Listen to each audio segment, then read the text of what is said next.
This field used to be the main field where my father brought up his beef cattle when I was a little girl. And now it's probably the biggest naturalistic or prairie garden, certainly in Sussex, and one of the biggest in the country, I should think.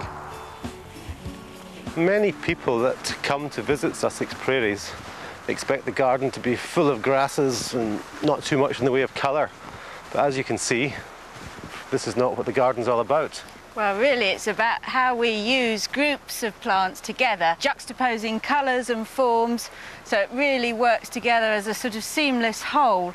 Great drifts of colour moving across the landscape, but using grasses to add that architectural splendour.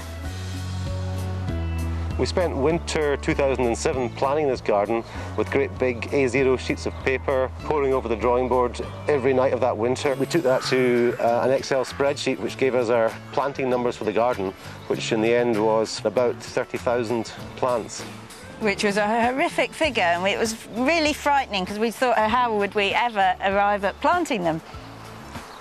It was hard work, but thanks to our 40 friends and relatives who came here in their droves to help with a mammoth task, things were relatively easy for a garden of this size. We still have to do a lot of weeding and heavily mulch the garden. I think it's pretty much as we planned it. We get a lot of plants seeding, so you do get plants mixing and growing where we didn't plant them, and in that case we decided if nature has a better idea than we do, we would leave it.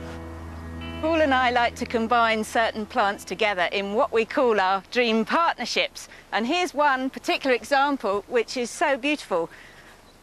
We've brought together Verbena bonariensis in a very loose drifting cloud, and deep in the heart of that is the Phlox Dustaloaniki, very, very dark fuchsia pink colour with the lilac of the Verbena bonariensis. Just makes it such a wonderful combination.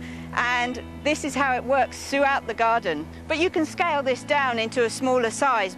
Maybe you don't have to have quite as many as we've chosen.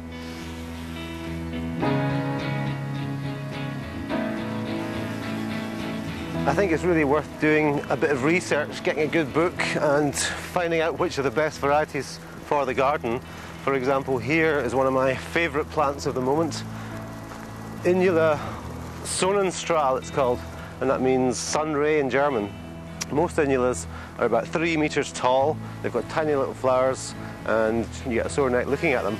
This one here, down low, big flowers, and it's a great plant.